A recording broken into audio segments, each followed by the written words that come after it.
Let's record. Okay. So good evening, everybody. I'm Pascal Brakman. I'm a co-founder of RouteYou, and RouteYou is a platform where you can create, use, find recreational routes. It can go from cycling to walking to hiking to motorbiking, as we will see this evening. So the plan for this evening is to talk specifically about how to plan a route. So this is already an advanced route planning course. I will also put in the video link later on the link to the introduction course. So we will very briefly see the introduction very quickly, but then we go, of course, to the more advanced stuff. So the microphone is switched off from your side. If you want to ask a question, use the chat function at the back. On the black bar, there's a chat function. And I'm doing the presentation on my own, so I will check time to time the chat options. And I will also let some people in the meantime. You don't have to take notes. We are recording this this whole session of about an hour and a half, and it's being uploaded to our YouTube channel of RouteYou. And in that, you will get an email with the link to that video of tonight. So let's start with the introduction. What are we going to talk about tonight, and what specific functionality? So we're going to first look at the very basics, how to plan very quickly and very easily a loop. You want to start somewhere and come back to the same place, or you want to do more extended stuff. You want to go from A to B, maybe to C to D, and come back to A, and that's also a loop. So also from A to B, you will be able to create a loop. We're going to show you how you do that from behind your desk, and later on we will show you also how to do it from your smartphone. But we will also go into the several different routing options. What do they mean? What should you take into account if you select one? We're also going to show you some background maps you can use, and we're going to show you the capability of combining different routing options. It might look a bit complex in the beginning, but that gives you very great flexibility. So yeah, this is just an example of the background maps. We're also going to see how you can plan along points of interest, practical points of interest, such as where can I have a coffee, or where's my hotel, or should I plan along a hotel, but also thematic points of interest, such as which are the great cycling classics, or which are the most interesting things to see in that area. And we will also see how you can add them to your route and maybe print them or use them on your GPS device or on your smartphone. We're going to have a look in how you can record your route. So when you walk a route or cycle a route or follow a route, you can in the meantime also record it. That's handy if you plan a route and you want to prepare it and check it. And if you make an event, for instance, that you can verify the route. We're also going to see that you can upload a route. So if you, for instance, use a GPS device such as Mio, Garmin, TZ, Brighton, you can upload that GPS device on the RouteYou platform and edit that route so you can adapt it later on. What's great about RouteYou is that you all created a lot of routes. We also have a lot of professional organizations. Les Grands Routes Randonnées is one of them, Grote Routepaden. As you can see an example here, you probably know them from the white, red markings of the great routes, the great hiking routes. So how can you make use of somebody else's route to create your own route and be creative? So we're going to look into the very powerful functionality of reference routes, and how do you select them, how you select one and build your route with it, or how you select multiple and as a kind of your own flexible network. So to end, we will also see that you can use your smartphone. You don't have to do it on desktop, but I would advise you, if you make a big trip, first prepare it on desktop. But very frequently, in the evening, I go for a round trip, take my smartphone, just press calculate and surprise me with a round trip. And I'm still surprised in my own region how many times I discover a new path I didn't know yet. But we will also see on your smartphone that it's very easy to say, I'm starting here, I want to go to that destination, but don't follow the fastest route, but the nicest route, for instance. In the meantime, we will frequently discuss if you create a route that you can also use it as an output, and for instance, as a print or a PDF, or as a GPX, or to share it and to even plug it in your own blog or website. That's also possible. So those are a few of the several output formats. So to summarize, we're going to have 6 chapters tonight. The first one is basic planning. The second one is what about all those routing options and routing types, and how can we combine them, and what's the use, for instance, of manual routing and OpenStreetMap shortest. The third one is about we created a route and now we're going to assume that we want to check it, and when we're checking it, we're also going to record it. The fourth part will be I created a route with my GPS. I recorded it and I'm going to upload it. You will see that it's not necessary to upload it when you record straight away from the RouteYou device. But you're going to see how you can upload the GPX and edit later on. And then we're going to look into the powerful tool of reference routes, which might be a bit complex, more complex to do, but very powerful. And then to end, we will see how you quickly plan on your smartphone. I will show and demonstrate on a Plus account. A Plus account is an advertisement-free account with a lot more extra functionality. So that's about €2.50 per month if you want to purchase a Plus account. But I will show you that you can also use it as a test and see if it's worthwhile to purchase and if it's useful for you. So this is this is the main website, routeyou.com. I noticed that there are a lot of people with a Dutch or Flemish name. You're of course very welcome, but we have a lot of Dutch webinars too. But you're very welcome on the English one. But the reason why you probably are invited for the English one is because your language settings are still on English. I just show you here on the right side, you can log in. And on the top right side, I'm logged in already. So the moment you're logged in, you will see something like My RouteYou. My RouteYou is the page where all your information is. Here you see my profile. Here is your profile information. I'm just going to show you my profile information. And here I can see my preferences. And I put my preferred language on English.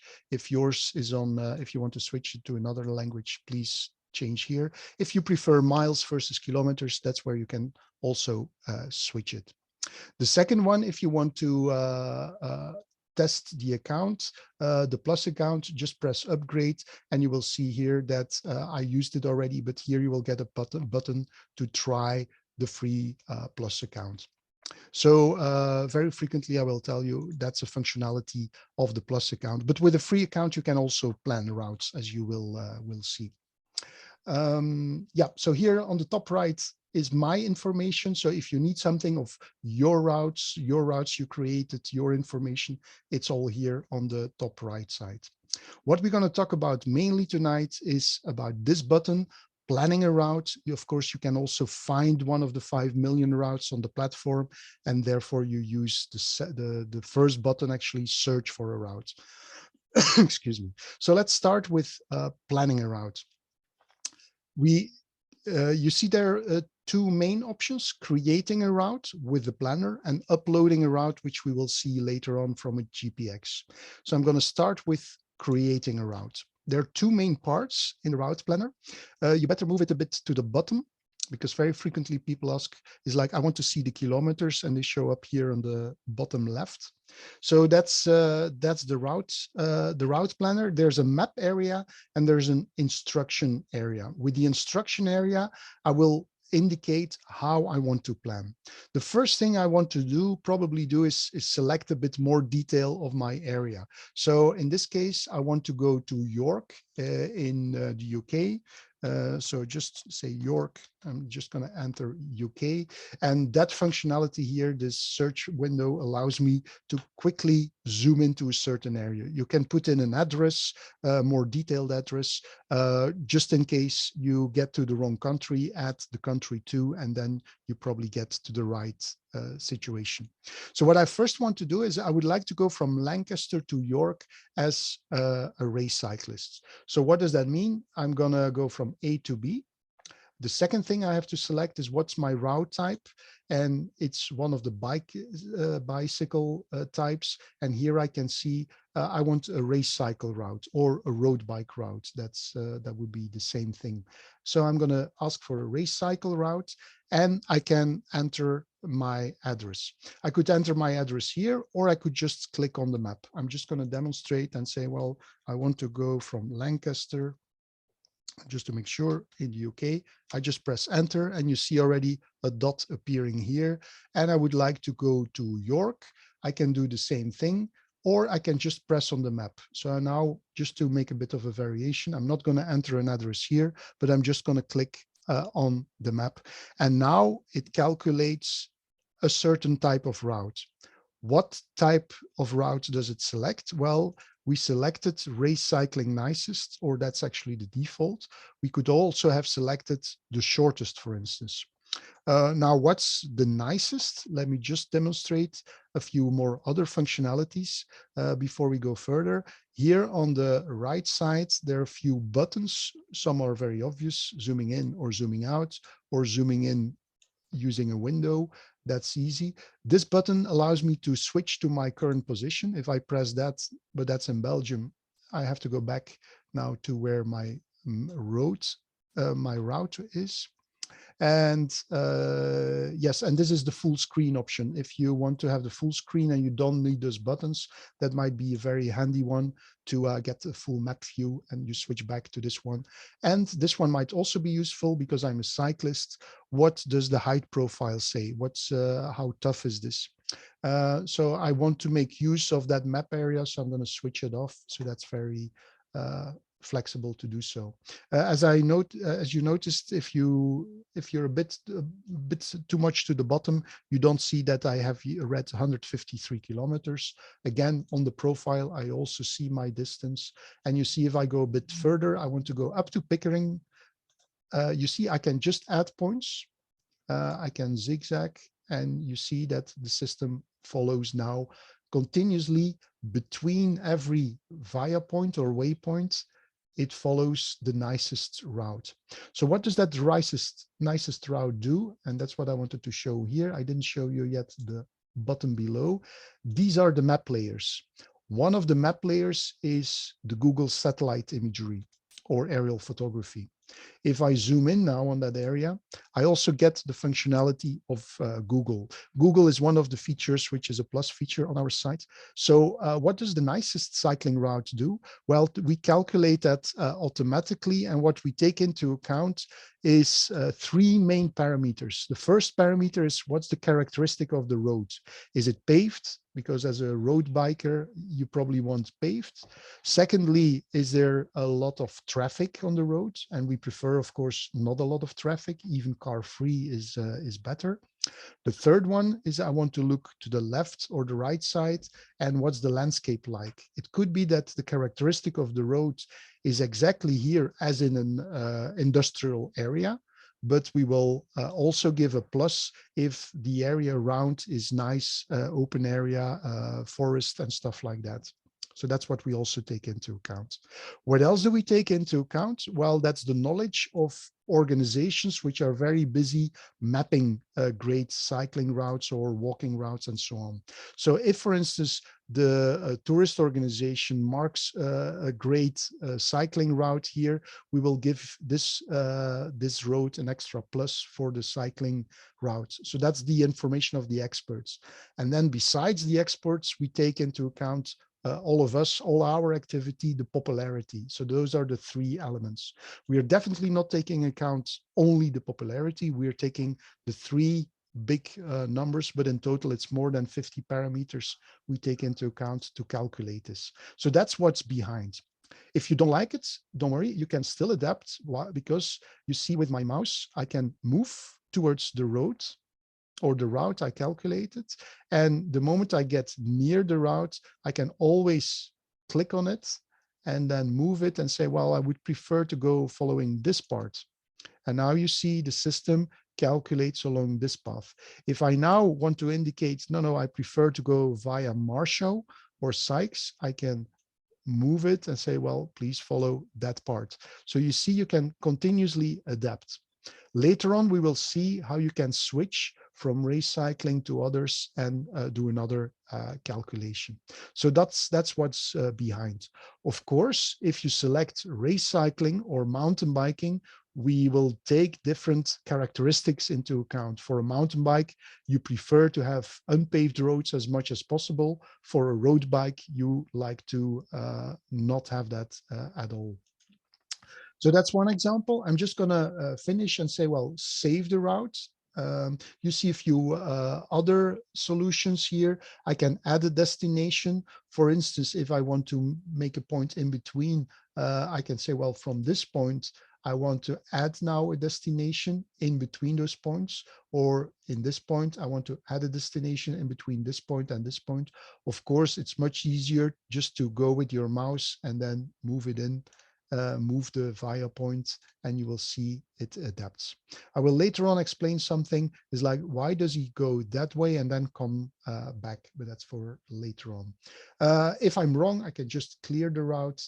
Or if I want to close my route, which I will not do for the moment, I can just go back to my starting point, pressing that button. I'm just going to save the route. The system tells me is like, would you like to save it as an English route? Yes, it's in English for the moment. I can give a better title. I just want to call it Lancaster by bike. And I can still choose another type if I was wrong and say, no, this is a mountain bike route or this is a race cycle route. I can still do so. I can keep it public or visible. And here I would advise you to give some more explanation about the route, because that's what people will read first about your route, and don't do it like this, but give a decent explanation of this route. So what's happening now? The system will automatically convert your route into different formats. The first thing it will do is now it's converting different formats. It gives you the height profile, and you will see after a few seconds, I'm just refreshing now, automatically some points of interest will be added to the system. So the system detects is like, oh, well, here's some interesting valley, which we want to inform you about. Here's an interesting church in York. Here's an interesting mountain, and so on. So that's information which you get along the route. What else do you see? Well, you see all those points of interest. You see pictures appearing here. So that's all added automatically. Here's the information you added. And the rest of the system, well, the rest is calculated by the system. So what's your closest starting address? What's the address where you end? It might be handy if you want to go there with your other GPS in the car, for instance.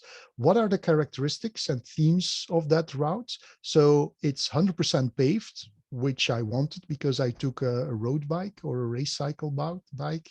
And I can start, there's public transport where I can start. Well, in this case, that's useful to know. These are the regions I'm passing by. If you're interested by one of those regions, just click on them and you will see it opens up a new window, as I show you here. And so then you get to the information of that area. So let's go back. Then you also see some statistics. This is a very difficult road, 298 kilometers. So that's a score of 93% difficulty level, which means that 7% of all the cycling roads are harder than this one, but you're in the top 10% of difficult roads because it's so long. You have a lot of height meters, 3,000 height meters. There's some steep slopes, and it's of course a long distance. And if you don't want to click on every point of interest manually, as I do here, you can easily go to places of interest and see what you will encounter along your route. You can also see the comments, so people can comment on your route. You can also comment yourself, and we as RouteYou also comment on the route. So our bot, our software detects and simulates if we would cycle that route, what would we encounter? And we encounter 100% paved routes. We encounter 35 cycleways. We don't have many cars. It's especially car free. There's a bit of noise pollution because you go through a few noisy areas, but there's a lot of natural landscapes, limited urbanized area. And I can do this with a group, but I can't, not everywhere I can follow with a car. That's indicated here. So that's the information we tell you about to inform you of this route. We will later see how we can make more use of this route. You can see already a few buttons here, but also here is a second button which allows you to take you to the next step. Before we do that, let's make a second route. In this example, I'm going to show you how to make a looped route or a circle, and I'm going to go back to create a route. I'm going to go back to my area, York. If I know where York is, I can zoom in the area using this zoom function here, for instance, or I can just enter again the address as we know already. York, UK, there you are.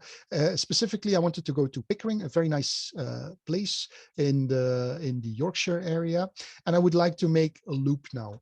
I'm going to take the motorbike tour, and I'm going to say I want to make a motorcycle. First of all, I don't want to go from A to B. I want to make a round trip. So if I select round trip, I can now say what kind of motorcycle route would I like to make. It's a touring or a scooter or an off-road. I'm going to take a touring motorcycle route, and I want to have the nicest to make a loop. And I want to do about 150 kilometers. And I want to start in Pickering, and I want to head north because somebody told me in that area it's nice, or northwest, for more northeast. And I can say, please start here, enter an address, or click on the map. I can do either. I don't know any specific address, so I'm just going to start at the center of Pickering. And now the system calculates a route. Again, it's the same thing as before. I can still change and say, well, I don't like this route. I want it a bit bigger. I want to go up to that area, and I want to go up to the coastline. And you now see is like, well, the system goes there and brings you back. What's the reason? Some systems don't allow that. We on purpose do allow it because a lot of organizations say, well, I'm making an event and I want to make a round trip. But here there's a control point or a place where we're going to eat in Bridlington. And then I want to go back as quickly as possible following the same route. Some people hate to follow the same route. Well, in that case, it's easy to solve. I just go with my mouse towards the route. I just pick it up and I drop it, and you will see the system now goes via the nicest route from every waypoint to the next waypoint, and now you get your complete route. So you see that your 200 kilometers, which is indicated here, now it's already 269. I can keep on extending it. I see something weird is happening here in my area. I'm gonna now enforce it to go to York. You see, you can solve and improve the route as you want to follow it and to plan it along. So this is now very simply making a loop. I'm going to save it, and you will see you have the same effect. We put the language, we can put it public or private. If it's private, of course, nobody else can find it except you. And there are even tricks to share it only with your clubs if they're private, but that's for another talk. So here's my round trip. I'm now gonna just refresh, and you will see after a few seconds, I've got my points of interest. I'm going to show you an extra feature. If some of your points of interest are not interesting for you, you can just remove them by this click. You see the small shackle here. If I unlock it, I unlock that point of interest from my route. You don't delete that point of interest because it's not yours. I'm just unlocking it from my route, and it disappears.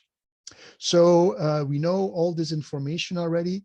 Let me give you a second step. A second step is, while I'm taking this motorbike tour, maybe I want to stop somewhere and I would like to read all the information which is here, and I don't want to watch my screen anymore.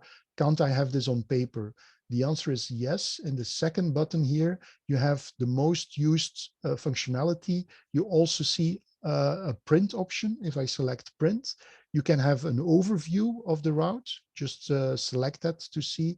I can have a road book in detail. That's also a very nice backup, which you can have. And you have a guidebook. Let me select the guidebook because that gives you all the information. I can select styles, just play with it. But the most important is have a quick view on what it has available. And the points of interest, which are now automatically added, are shown here.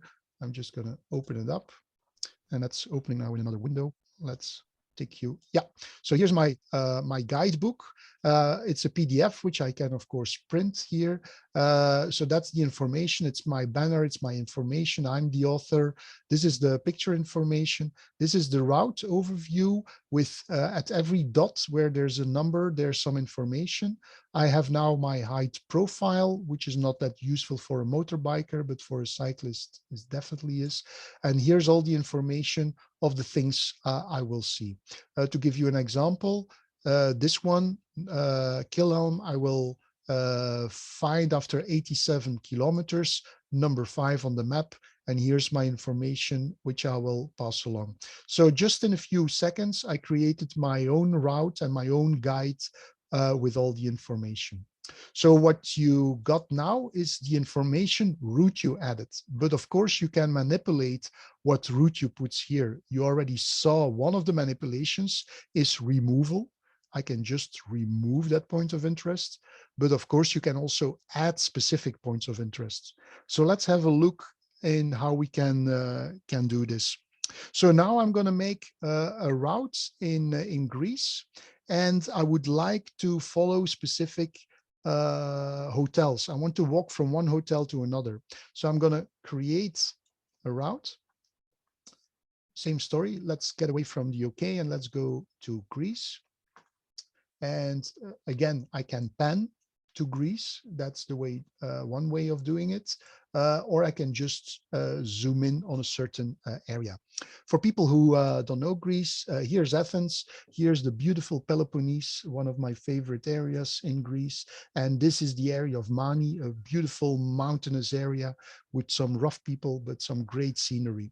So I want to start from Kalamata and do a walk there. But I don't know the area very well, so I don't know yet where my hotels are, where I would like to stay. So I now want to put some extra information on the map. The first information I want to have is a specific map layer. You noticed already, we have here a few map layers. OpenStreetMap, we saw already satellite imagery. There's something like the OpenCycleMap, which is very interesting for cyclists, and the OpenWalkMap with specific information where they say, well, here it's interesting to walk. This red line, for instance, is a great line to walk from Sparta over the mountains to Hithio. So that's, here you can already see it's mapped, but maybe you don't want to go that way.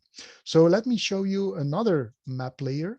So now we selected the open walk map, but I also want to see places of interest. So I can switch that places of interest on.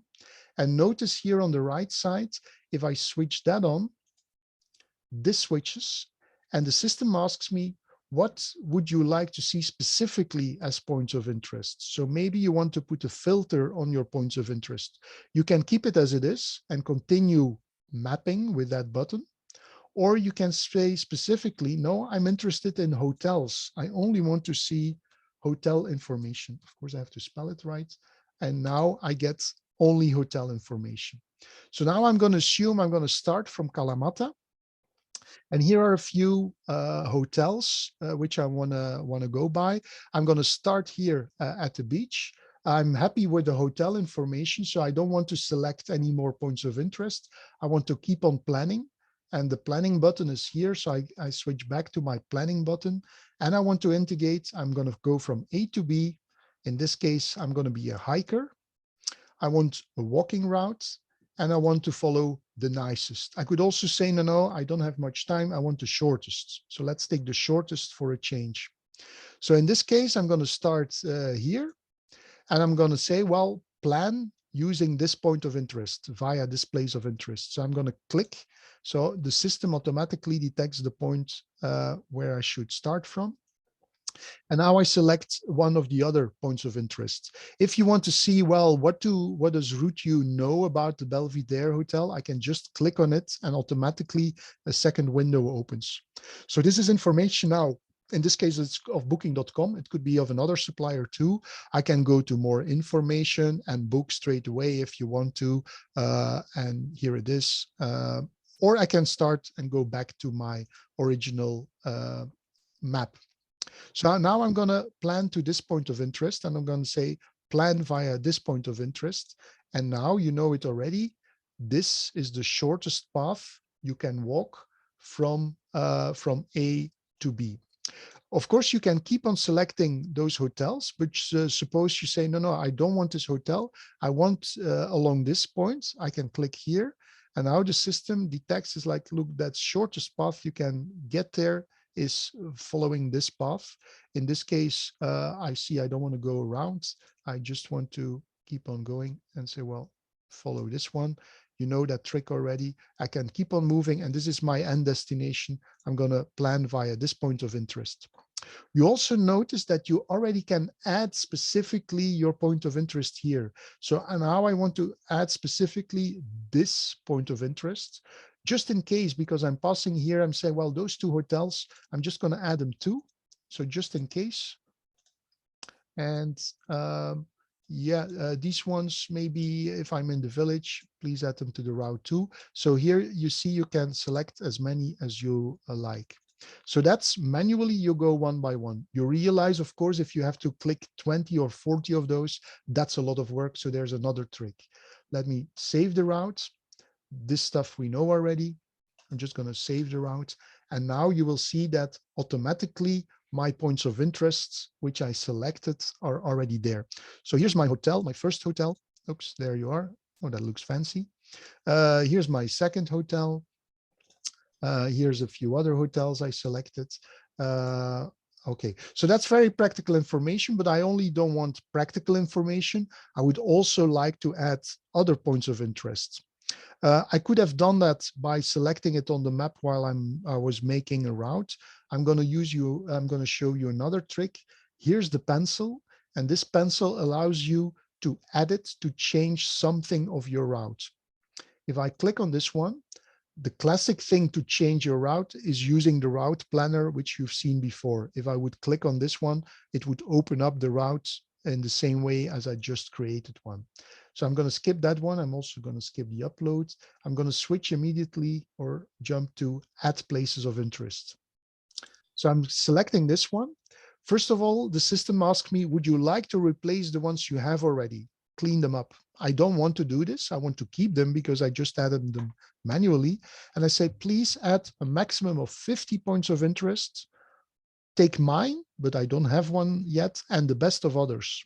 You could also say is like, no, only take my places of interest. I would advise you to take the default, and that's this one. You could also indicate I'm only interested in points of interest, maximum 100 meters, 300 meters, or 1 kilometer or further from the road.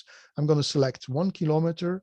I could even make more specific characteristics, which I'm going to add later on. I'm just going to keep it like this and ask RouteYou, please add on top of those points of interest I selected manually, those hotels, please add another 50, maximum 1 kilometer from the roads, and please confirm. So now the system will select 50, if possible, points of interest along that area, maximum 1 kilometer from the roads. So here you've got some information about a certain village. It doesn't have a picture. Maybe this one has. No, I'm unlucky. Okay, here I have a picture. So there are not that many interesting points of interest. So he doesn't add all 50 because if they're not available, it's not, of course, added. So that's how you add that points of interest. Let me show you a last example in France. Let's plan a route again. And I'm going to make a round trip, but I'm going to use A to B just to indicate that from with A to B, you can actually also make a round trip. Somebody told me in the beginning they would like to make a motor tour in France. So what are the great places of interest in France? Of course, if you're very knowledgeable about the area of France, you know already, but where would they be? So instead of practical points of interest, I'm going to select places of interest now, but I'm going to say, well, only show the ones with the highest score. And the ones with the highest score are, of course, also the very interesting ones. That's actually one way of selecting the points of interest. So now I only get 4-star content-wise points of interest. So that's with a lot of information. So that's the one I can use. I can lower it a bit to 2 or to 3. You can play with it. And of course, here I see already very important information, such as the Cathedral of Chartres. Did I switch to? Oh, no, he knows I'm a Dutch-speaking person. So here's the Mont Saint-Michel, and of course we want to do the Mont Saint-Michel. But let's assume we want to start from Chartres. So again, I made my selection. I'm happy with my selection. Just play around, because you will see that there are a lot of ways that you can select specific points of interest. So there are even specific themes, such as I'm only interested in nature, culture, food and drinks, and you can make such a specific selection. So I'm happy with my top routes. I'm go back to my planning. In this case, I want to be a motorbiker, a motorcycle tour. I'm going to take the nicest. Actually, no, I want to take the shortest. And because I want to go along the shortest route from here, plan via this point of interest towards the Mont Saint-Michel. Of course, he knows the Mont Saint-Michel, you can't get there by motorbike because it's not allowed. So I just have to move it. You see, I just take that point and I drop it just in front of the Mont Saint-Michel, and now it's calculating, and hopefully, yeah, that's better. So now he takes the shortest route. Maybe you changed your mind and you say, well, that's too fast. I don't want to go that in a straight line. I prefer that it takes me along the nicest path. So I'm going to switch it. So I'm now going to switch to say, please don't select the shortest, but select the fastest. The system asks me now, would you like the full route to be recalculated or the next modifications? I'm going to show you an example in a moment where I'm going to select next modifications. In this case, I say, please apply it on the full route, which means every point in between will be recalculated according to this new type of routing.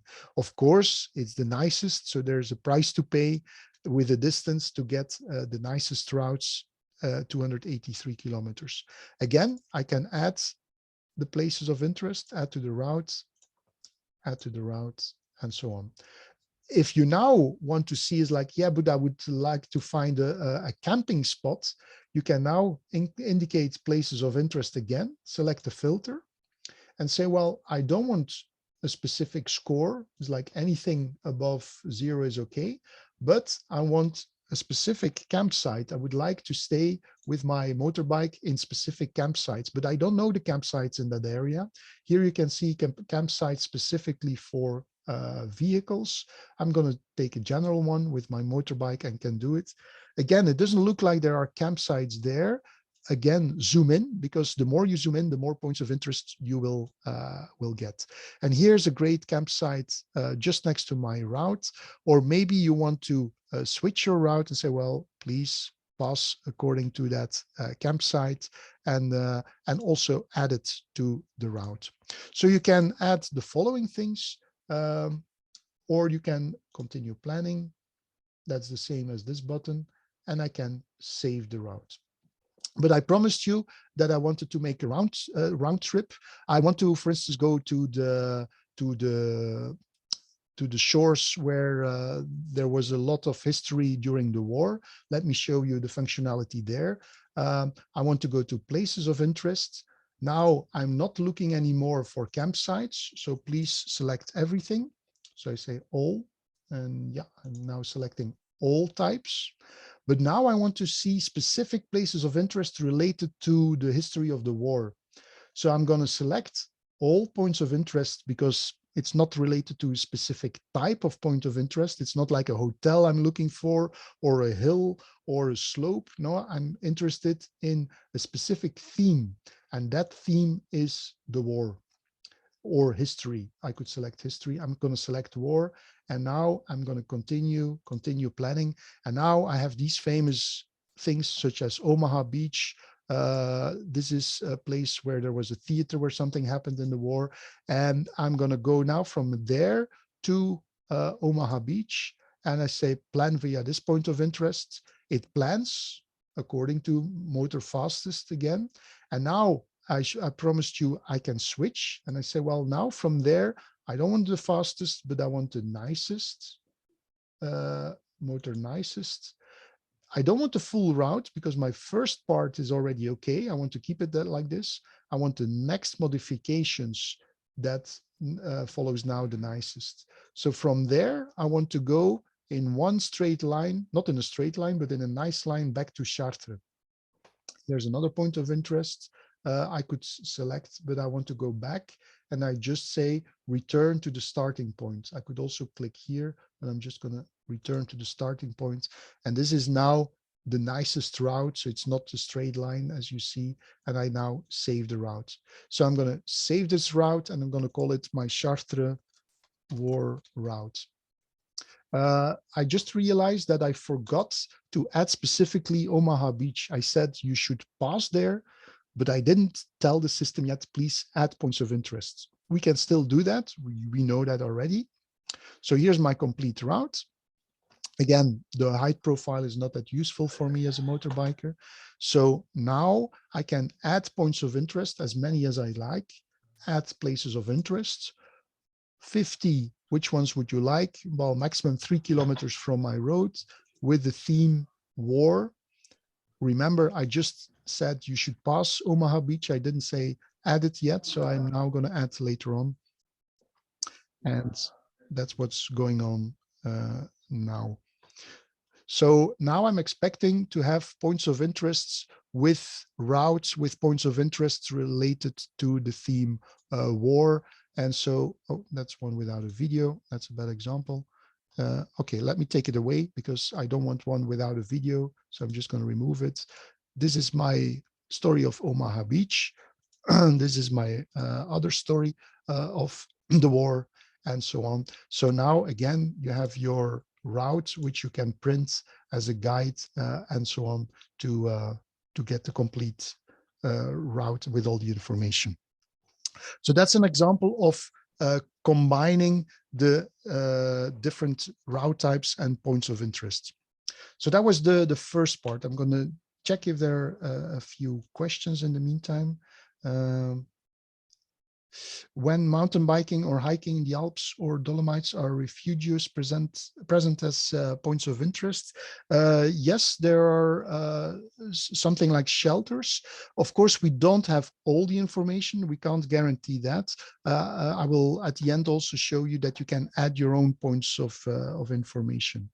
It would be nice to have a back button to if you missed a point. That's correct. It's on our list to implement, so that's you can expect that in the next coming months. Yeah, so I'm just going to see if there's an yeah, that's the undo function as somebody indicates. That would be handy, and we're planning to build that in. I'm going to show you later on that you can very easily remove a certain point if you were wrong, but I do agree that it's handy to have an undo button. Let me go to the second chapter, where I'm going to give another example of combining different route types. I'm gonna plan a route. You haven't noticed yet, or maybe you noticed already, but I didn't tell anything about the hiking and cycling nodes already. Let me select cycling nodes. Cycling nodes is a concept developed in the Benelux, but now you see it's extending in Germany. It's also extending in France. We actually have a project with the north of France to extend it further. It's very successful. There are two reasons why it's so successful. First of all, because they're great paths. You know, if you follow those lines, that it's great to cycle there. There's also a walking version. And secondly, it has a numbering system. You will see the numbers appear when I zoom in a bit. So it's very easy to follow because those numbers appear on the street corners. So it's very easy to follow. So now I'm going to give an example where I'm going to combine different routing types. So I know as a cyclist that I want to start in Ghent, my hometown. I want to start in Ghent, and I would like to cycle up to the cycling area of Paris-Roubaix, the famous cycling race. So I'm going to start in Ghent, and again, I'm going to go from A to B. I'm selecting a cycle route. I'm going to be a recreational cycle route, and I want to use the node network. So those green line networks. The problem is that, of course, it stops in front of the area of Roubaix. So I'm going to go as far as possible, following the area up to Tournai. I can still go there, but you see if I click further, the system snaps back towards the last point. So now I would like to go to the famous cobblestones of Paris-Roubaix. Again, where are they? Well, I can select places of interest, and I can now say, well, which places of interest? Well, with the theme, let's select the theme cycling classics. So again, I can zoom in the area and say, well, I don't want the other cycling classics. And here we see these are all the sections. You probably saw them a few weeks ago in the famous cycling race of Paris-Roubaix. So I'm going to go from there. I'm happy with my selection of cycling classics. And you see cycling classics are as well cobblestones as this famous forest, the forest of Valers. But there are also hills such as Le Trou Robin, but there's also the famous hills you probably know from the Tour de France, or in this case, Ronde van Vlaanderen, and so on. Again, back to the problem, because I selected the node cycling network, and if I want to go further, I can't. So now I want to switch to another solution, which is give me this nicest cycling path. And now the system asks me the full route. No, I want to keep my node network as before. I want the next modifications, and I'm now going to select via this point of interest, add it already to the route.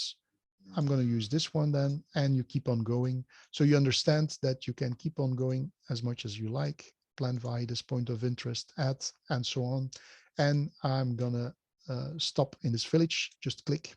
Suppose you notice that, yeah, this second point I was wrong. I can click on it here, or I can click on it on the red button here. And I can click on the cross to remove it. And you will see if I click on this cross, this point will be removed. Let me show you. So now it connects that point and that point. It's not the same as an undo. So I don't want to escape the question, can we have an undo button? And the answer is yes, but it's already a solution in the meantime.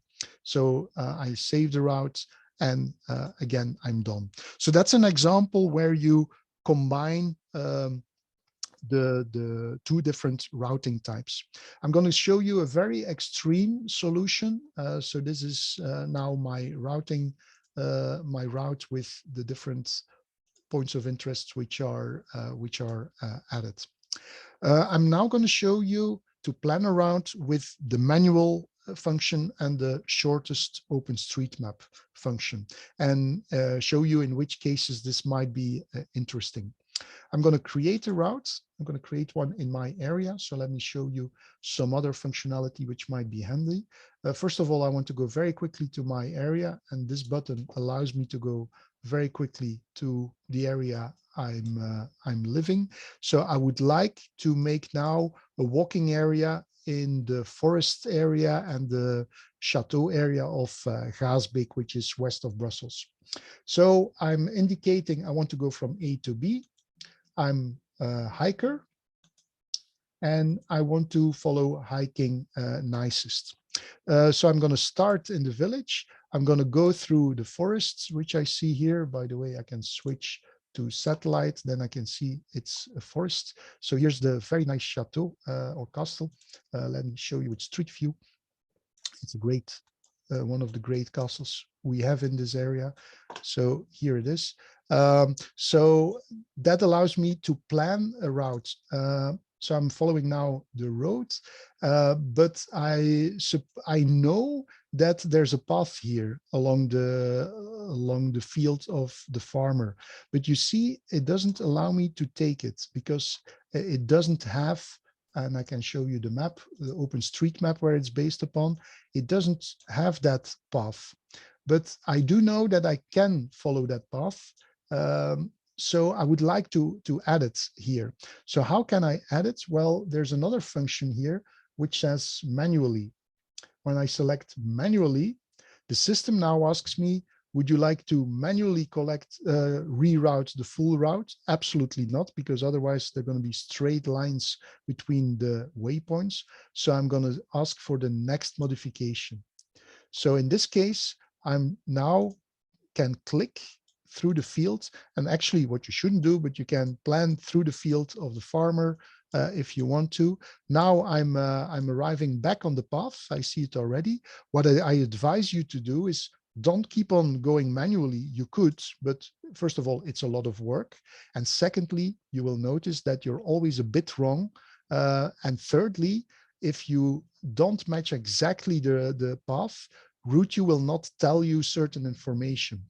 I'm going to give you the example. So I'm going to say hiking shortest, for instance, now, not the full route, but the next modifications.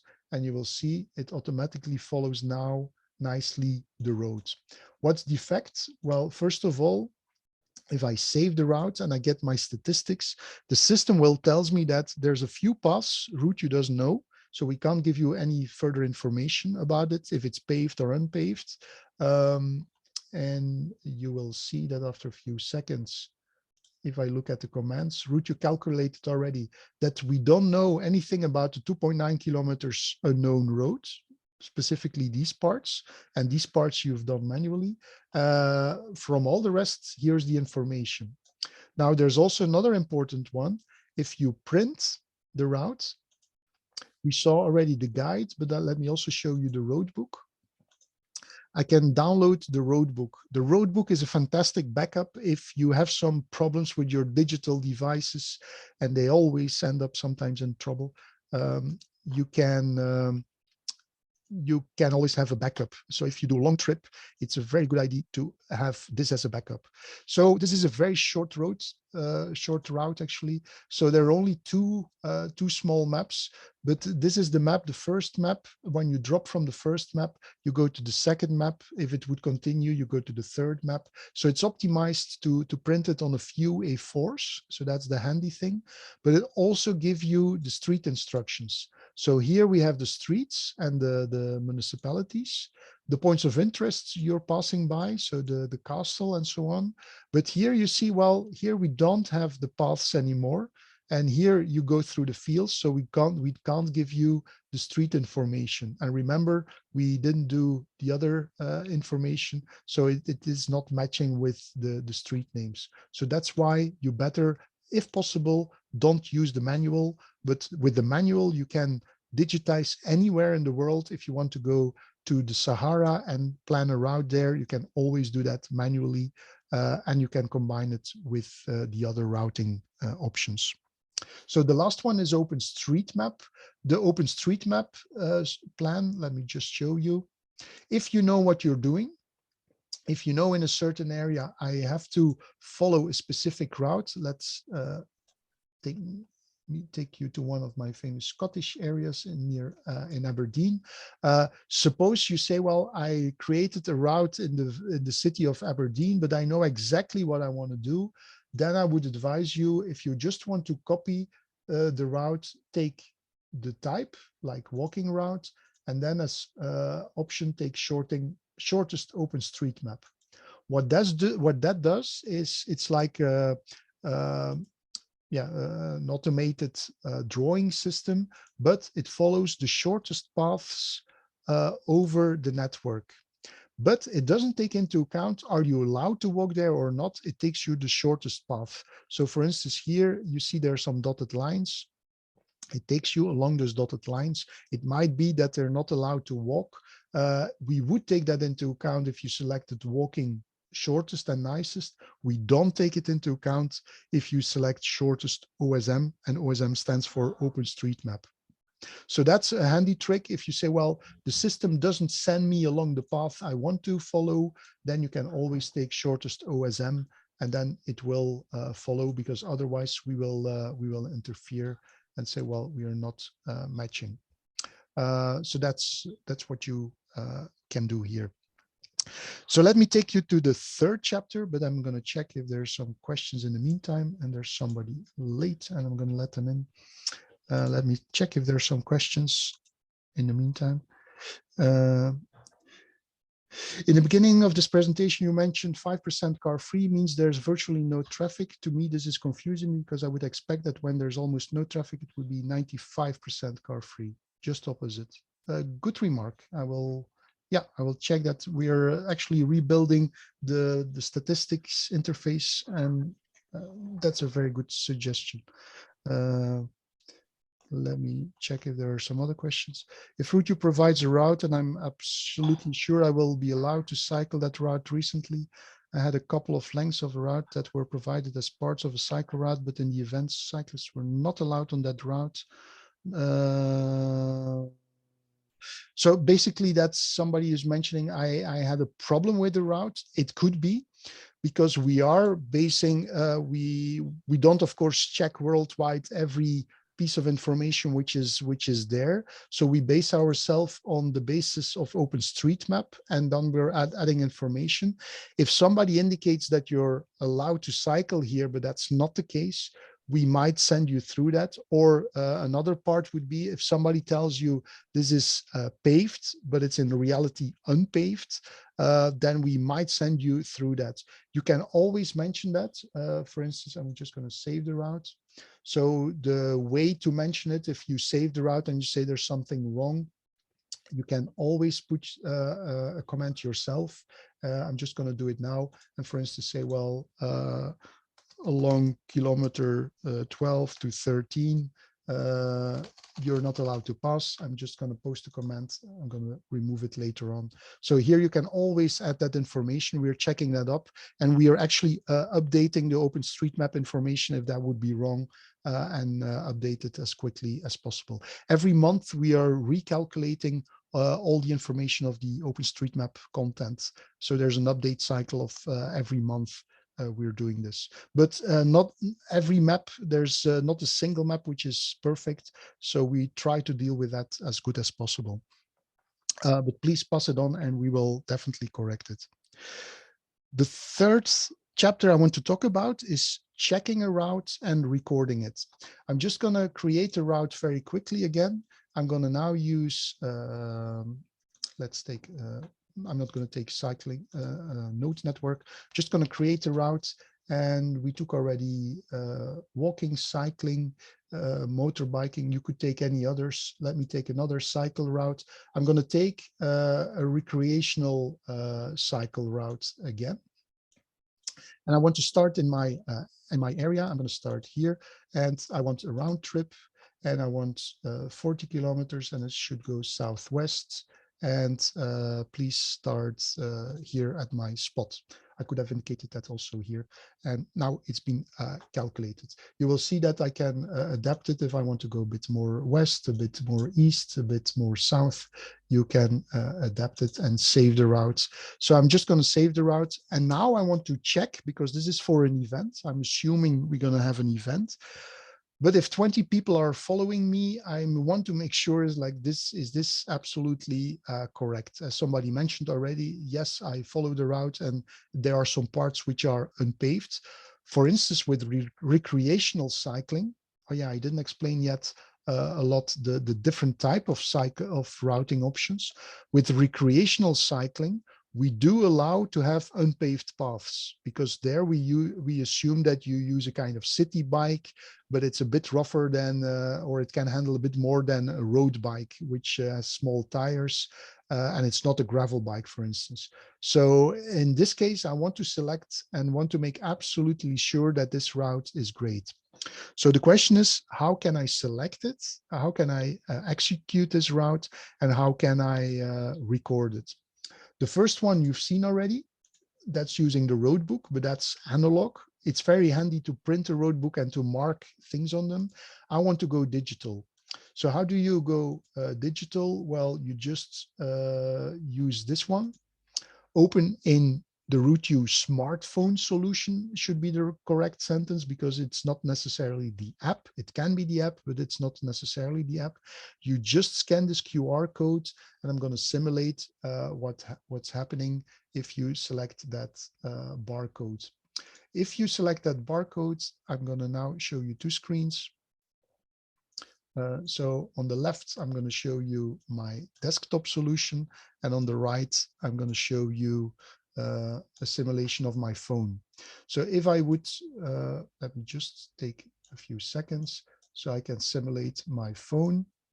And let me show you what's going to happen if I'm scanning this QR code, and I assume that I didn't install anything of the RouteYou apps yet. I'm just going to scan this QR code. You don't have to do anything. Automatically, that QR code will lead you to RouteYou and will automatically lead you to, forget what I'm doing now for the moment. Yeah, big. Hold on. Sorry, I'm just going to simulate something.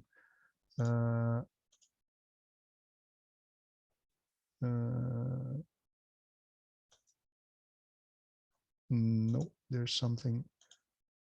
Sorry, I have to, there's something going wrong. My last route should be here.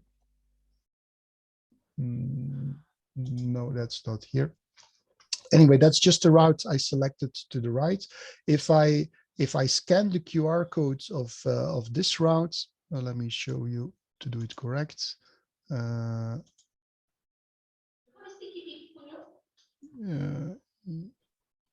Sorry about this. I'm just, yeah. If I would have selected this QR code, let me try again. I scan this QR code, automatically the system will open it on my smartphone there. I'm still in a browser. I don't have to install anything.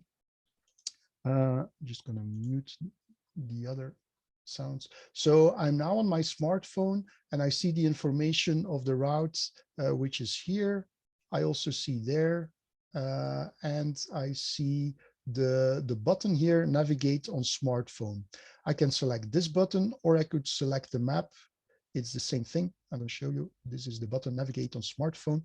And now on my smartphone, I'm still not in the app. You don't need the app. You can work straight on your mobile, on the mobile website. I can press start and I can press record my route. That's what I wanted to show you. If you say record my route, you can share your position, but you don't have to do that. I'm just going to press start.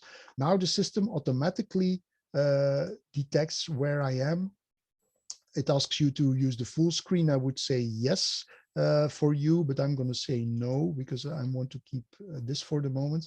The system will automatically detect where I am. And if I'm moving, it will automatically, the map will move with me. And every second which passes, my position is also recorded automatically. So that's one way of doing it. You follow the route and then you will see that the route will the map will turn in the direction you're going. I'm just simulating that here now, but that's what's going to go on when you're cycling the route or walking the route or driving the route. So when you're done, you can press stop and then your route will be automatically recorded. In the meantime, I'm also going to show you the interface here is exactly the interface from what you had before. So all these buttons you have here, you also have here, which is great because you can indicate and say, well, I prefer to work with Google Maps or satellite imagery, and I want to have the topo map of Belgium, and I want to have the GR network and the cycling node network as a layer. So you all have that also available in your navigation if you want to have that. Even your points of interest we had before, you also can add them here and go back to your map and see your points of interest even displayed here. So that's all the same functionality as what you're used to on desktop. So that's how you can check your route and record your route using RouteYou. But if you prefer to use your GPS system or any other application or device, please do so. I'm going to show you as the next thing is like, yeah, I want to now upload the recorded route. I want to do something with it. Let's go back to my desktop. If my route was recorded on RouteYou, where would you find your route? Well, you would find it under, on the right side, there's all your information. You can go to My Routes, and now you get to the lists of all your routes which are available.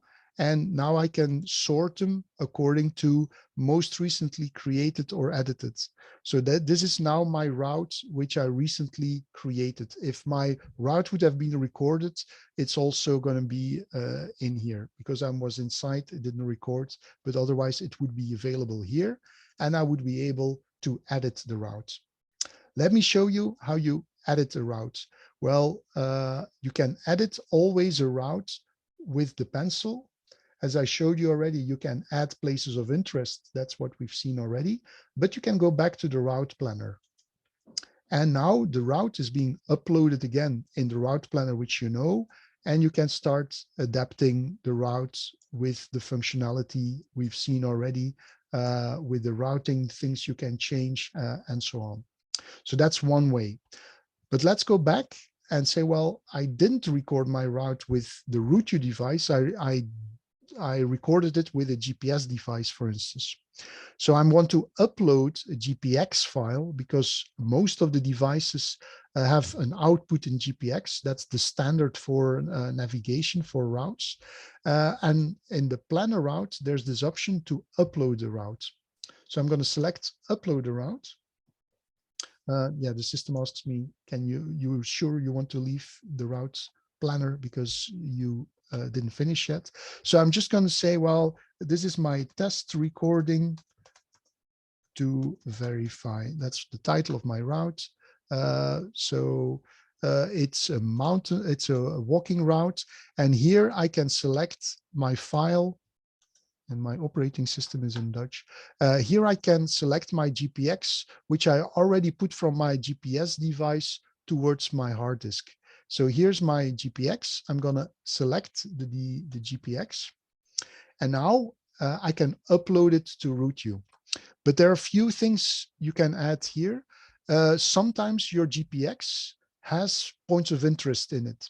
I would advise you not to switch it on, but if you're sure you want them, you can import them too. I'm not going to do that. The second thing the system asks me, would you like to recalculate your track on the possible roads where possible? I'm going to say yes. And the third one I want to add is, would you like to add places of interest? Now I'm going to say, no, I don't want places of interest. And all the rest, I can make a description here. I can already put references, but that's not necessary. I can put images, but I'm just going to confirm. So what's happening now, the GPS track I made with my GPS device is now uploaded to RouteYou. What you will see is like it's a GPS track, which means it's approximately following the tracks. Sometimes there are some errors in your GPS device. Sometimes you walk into a path and you come back. So you see it's quite messy. This is not the route I would like to give to somebody else. I know what I've done here, but I want to clean this up.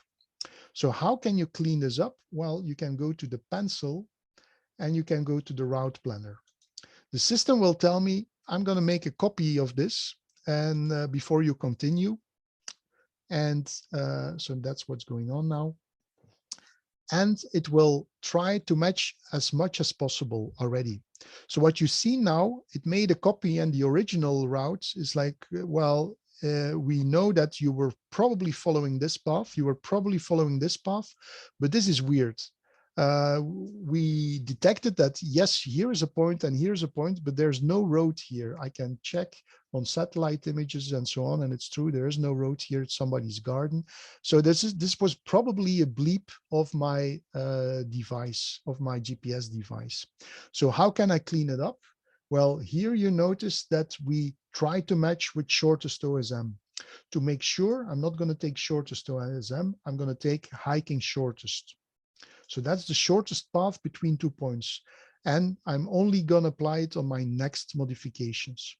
So what does that mean? Well, if I drop the points here, first of all, the point I'm now dropping, he's going to say, well, I'm going to try to match it on something where you can hike or walk. So you will see if I drop it, automatically it matches the roads here below already, because that's a place where you can walk, and here's a field, and that's not allowed. So that's what's going on. The green line is the line what was there before, so that's a handy tool to see what happened. Let me check some other information. That looks okay. That's a nice path. He follows, or the system follows here. I know also there's a nice path, so that looks all fine. I'm just going quickly, and it looks okay. Yeah, all the rest looks okay. But now I realize it's like, yeah, I think I want to make a small detour here. I want to follow that path, and you can still do so with hiking shortest. I'm going to go with my mouse towards this point. I can drag that point and say, please follow that path. I want to go around and I want to follow this path, and you just drop it. So that's allowed. There's a pub here, so we're going to pass twice. And here's my green line of the original path. So that's very handy to see. So that's one way of doing it, of cleaning up your route. So that's the uploading and editing. That brings me to, I'm just going to save it. All the rest we know already. Here you can change to a better type of title and say, this is my final route, final walk track, final walk. It's not a track, it's a route for the event. Same thing here. If you want to keep on the original, you can select this one, save as a new route. I just want to override the original, so I'm not going to bother doing so. So this is the final walk route for the event. Again, all the rest we know already, and you can further play and further use that route. If you want to check again the route, you can now again follow the QR code. You can do the print, or you can download it to, oh, I forgot to tell you before, you also can work offline with your smartphone, so that's why it's there. But you have all the GPX formats and all the other formats of other devices. If you don't want to use the RouteYou app or smartphone solution, you can use one of those. Yes, so that was about recording and editing. The fifth chapter I want to talk about is the possibility of reference routes and what you can do with it. But I've seen that Rein has joined me. Welcome, Rein. Rein is responsible for our communication and marketing. Rein, I just want to check if you saw some questions coming in. And I saw questions and I'm trying to answer them now in the chat. So sorry for the delay, but I'm catching up right now. No problem. Then I'm going to switch to the second last chapter, which is the reference routes and what you can do with it. Let's go back to planning a route. One of the classics is that there are a lot of pilgrimage routes in Europe. And those pilgrimage routes are very frequently great to walk. And one of them is, for instance, to Santiago de Compostela. It goes through France, it goes to Spain. There's even a version from Portugal. But how can you now start making your own version of that Santiago de Compostela route? This works as well for motorbikes, cyclists, or anything else. I'm just going to apply it now to hiking a long distance route. So the first thing you can select is a base map. I'm going to start in France, so I'm going to select the topo map of France. You will see if I zoom in, you get a lot of detail of the topographic map of France. So that's the first map I get. But now I want to select some paths from others which are related to pilgrimage stuff. So I'm just going to show you a few tricks how to do that. So there are more than 5 million routes on the platform, so I want to make use of those. So we noticed already, or we saw already, that we did something with places of interest. Now we're going to select routes, or reference routes as we call them. Routes you're going to show on the map, and I'm going to make use of them in the route planner. So I'm selecting routes here. Again, we get the same solution as we had with the points of interest. On the right side, the system now asks me, yeah, but what type of routes would you like to see in that area? Well, I'm going for walking routes. I can be more specific, but I'm not sure which ones then to take. So I'm going to take the more general type, because the general type also includes the subtypes. So that's why it's better to take, in this case, the general type. The second thing I want to select is, well, it's probably not short route, so I'm going to say they should be above 30. I'm going to be a bit more specific on quality and say, well, please, minimum 3 stars. The author, if you know a specific author you trust, you could specify the specific author, but I don't know in this case which one. And the theme should be pilgrimage. Let's see if there's a type. Voila, here's pilgrimage. So I'm going to select pilgrimage. And now I can go further. You can select even further criteria, but I'm happy in this case. And I see that I've got a few solutions here, but I would like to mark them on the map. So I'm going to select one by one. I can select them one by one. I can even individually give them another color. If you say, well, this one I want specifically in purple, so I know what I'm talking about if I see it on the map. So you can individually mark them one by one, or I can just say easily, well, select all of them. So I have a network. So here you can select an individual, or you can make your own kind of virtual network in this case. I'm happy with my selection. I can keep on planning. So what I have now, is a reference network where I can plan my own walking route. So I can still start where I want to. Let's suppose we start here from this village, because that's where our bed and breakfast is, and we want to take the fastest or the shortest path. I'm taking shortest. I'm going to start from here. Again, I could have added an address, but I'm not going to do that. And I want to go as quickly as possible to follow that purple line here, because that's one of the classic parts which I want to follow. You see now the purple line is nothing else. There's no intelligence behind it. It's just a reference. It's just a path you can follow, but you will see that my path doesn't necessarily follow the purple line. It gives me the freedom to say, well, no, I want to follow the yellow line from A to B to C. And here I'm going to follow the purple path as much as possible. So you can see that you can follow. In this case, if here's my next bed and breakfast, I can deviate from it. I'm going to go towards the town.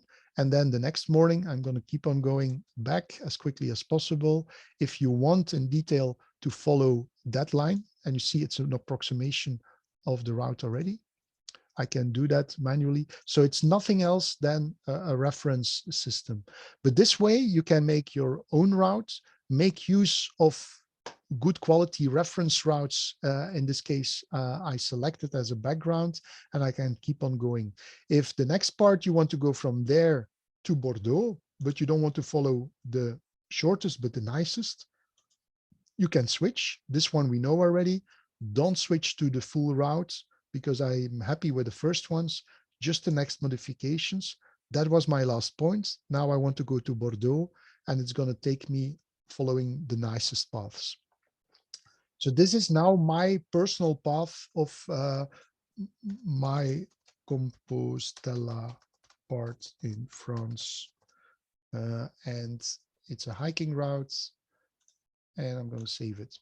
So this allows me now to create with reference routes my own network. It works as well for motorbike routes as for hiking routes. You can select anything you like. And the combination of as well the routes and places of interest allows you to make very flexible your own kind of route. So that's the part of the reference routes.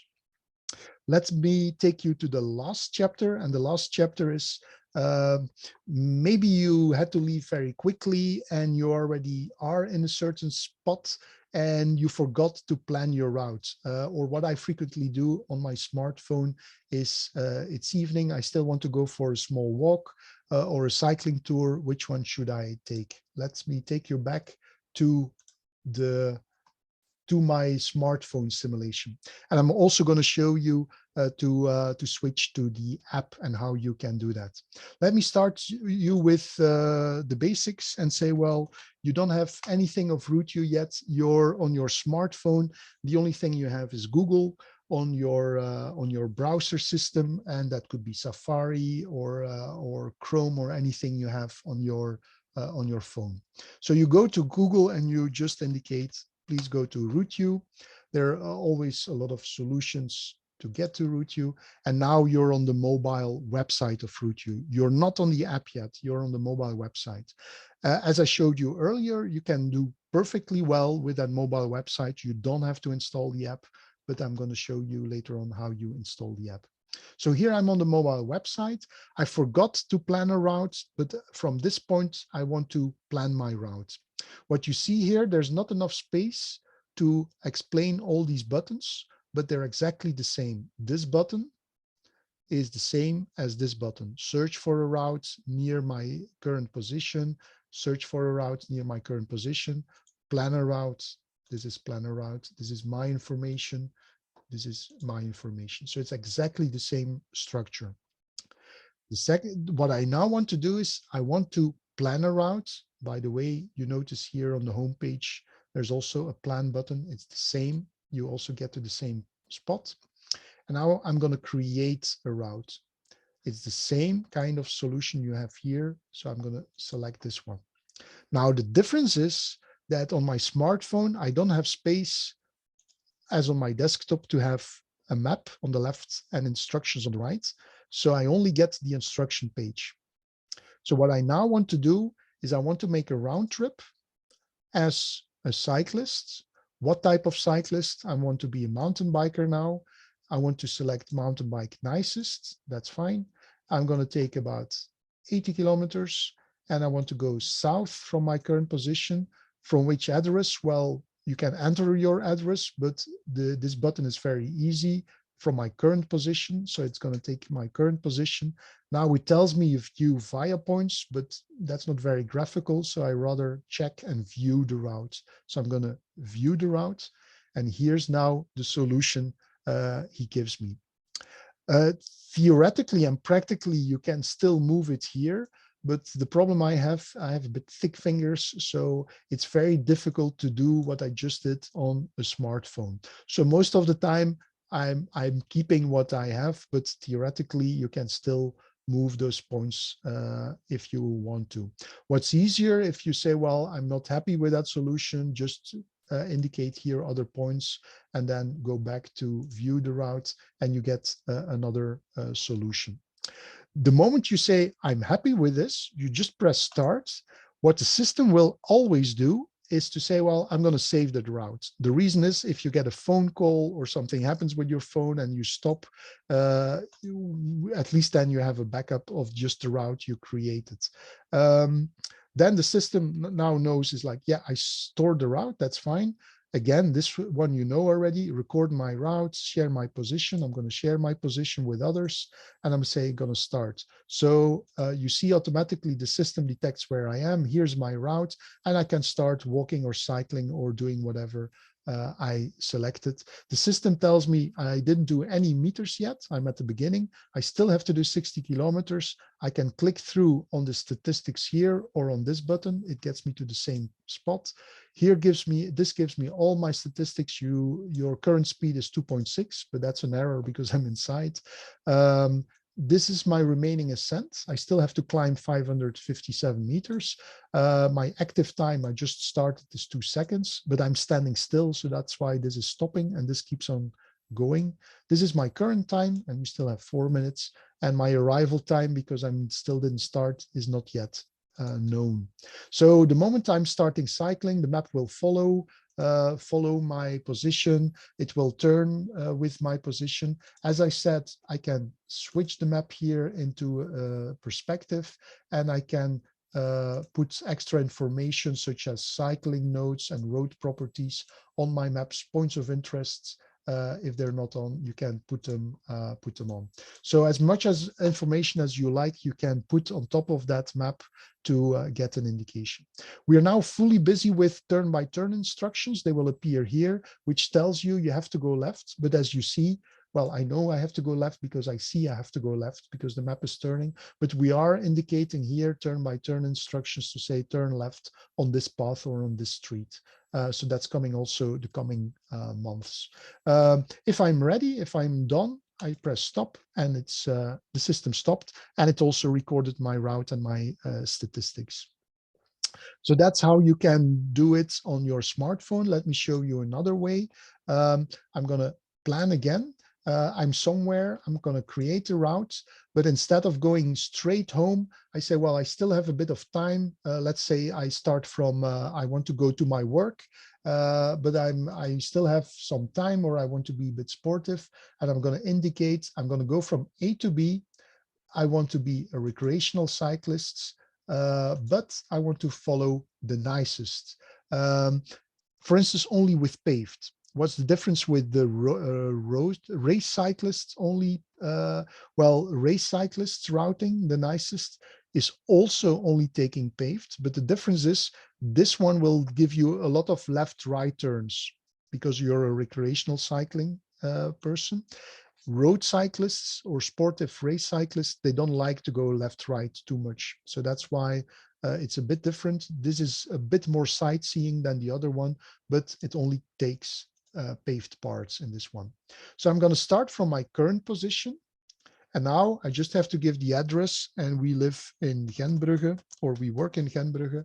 So I'm asking the system, please go to Gentbrugge. It could be a specific street such as Kerkstraat, Church Street in Gentbrugge, and say, well, can you please show the route now? So the system now shows me the route. So this is how the system sends me as the nicest route from my current position to Ghent. So that's 53 kilometers.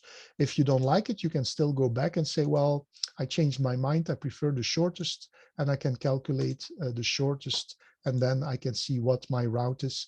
And then it's 46 kilometers. But of course, you get some boring straight roads, which I would have preferred to avoid. If I'm happy with this, I can just press start again. The system tells me again, please save your route. If something goes wrong, we have a backup. So after a few seconds, it's saved. I can start sharing my position, recording my position, and I'm off again, and I can follow the route and go to my office, following, in this case, the fastest route as a cyclist. So that's one option. Let me show you something else. Let's go back. Now I want to stop navigate. I'm back on my smartphone. I'm still on my mobile device. As you noticed, you can still do everything on your mobile website. You can navigate. One of the things people think is not possible on a mobile website is to work offline. But since HTML5, that's a possibility. Let me show you. I'm just going to show you a very handy button, which is the last view button. By the way, here is the main menu, and all the possible options you have on the site and on the app you will find here. This is a very handy one. This is my last viewed route. And let me take let me take a route I just created. Yeah. So this is a route I recently selected already, and I now want to work offline with the route. So I'm now on my smartphone. Suppose I don't have connection. Here's my download function. With the download, I can download the GPX, but I can download also to work offline with RouteYou. Let me select this. And now as well, the route as the maps below the route are being downloaded. So that might take a few seconds. It's maximum something like 30 seconds. And the whole system has been downloaded, including the points of interest, including the background maps, which means if your system now is not connected anymore, you can still use your maps, you can still use your points of interest, you still have your route, and your GPS still works. That's a frequent question we get.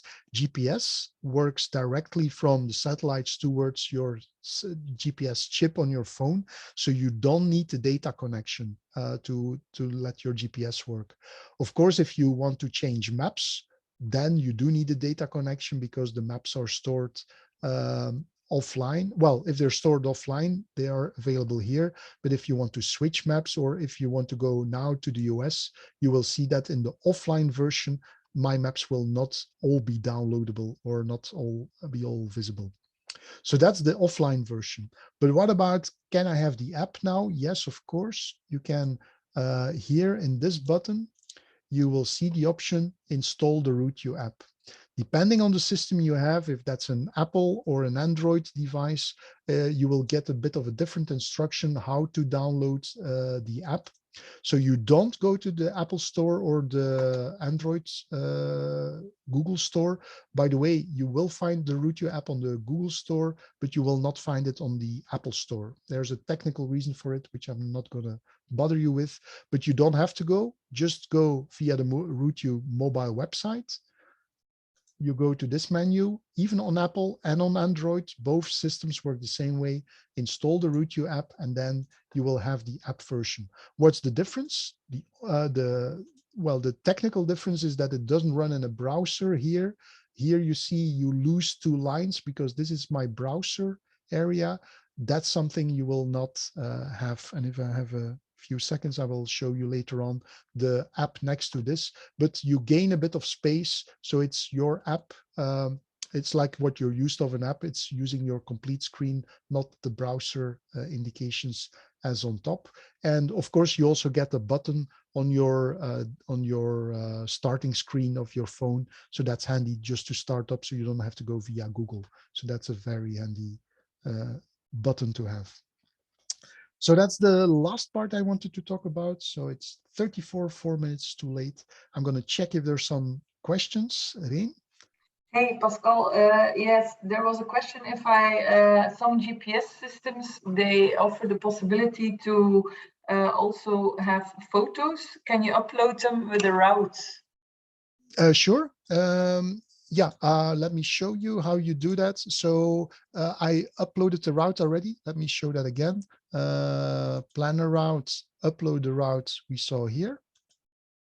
If you let me first show you if you want to do it together with your GPX file. So I'm just going to go to my GPX track, which I did before, and now I'm going to say route with pictures. And well, here I can give a description, and here's some images and videos I can add. I can now upload some pictures, and let me just take this picture. So that's my first picture. I confirm that I have the copyrights. That's something we had to do because too many people are violating copyrights. Make sure if you take a route that it's or a picture that it's correct. Let's make some bit publicity from somebody who made a book with our maps. So I can just add picture by picture here the pictures I like to add. So I can confirm, and then so these are just an example where I just added 3 pictures while I'm uploading. So that's the first way. So here's now my route, and here are my pictures appearing, and you see them one by one here. So that's the first version. By the way, you can do the same thing on your smartphone. If you upload the route, again, here's upload the route. You can upload it from your device, but of course it will be shown on your smartphone, and you can upload pictures from your phone. So that's working in the same way. Let me show you an alternative way. Suppose I have a route already on my system. So I find the routes here on the top right, my routes. These are the routes I just created. These are the routes most recently created. Here's the route with pictures I just created. This is the route of Vlezenbeek. Let me select that one.